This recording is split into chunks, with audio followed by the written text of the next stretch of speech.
வாங்கப்பா. வாலண்டியர்ஸ் ஆண்டவரை திரளாய் கொண்டு வாங்கப்பா.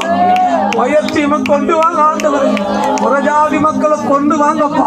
இந்த உபவாச கூட்டத்தின் முகாந்திரத்தை பரலோகம் உணர்ந்து கொண்டு இந்த உபவாச கூட்டத்தின் முக்கியத்துவத்தை, இந்த ஃபாஸ்டிங் பிரேயருடைய இம்பார்ட்டன்ட் பரலோகம் கவனமாய் பார்த்து கொண்டு கவனமாய் கேட்டுக்கொண்டு நம்முடைய ஜெபங்கள் எல்லாம் பரிசுத்த ஆவியானவர் லிசனிங், அவர் பொறுமையா லேர்ன், அவனே பொறுமையா கவனமா கேட்கிறாரே.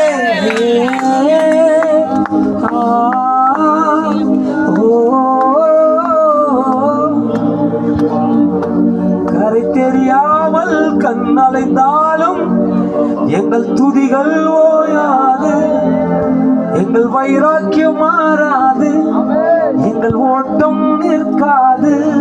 எத்தனை பேர் சொல்ல முடியும்? இந்த கூட்டத்தில் அற்புதங்களை அதிசயங்களை பார்த்து பிசாசு நடுங்கி போடுவோம்.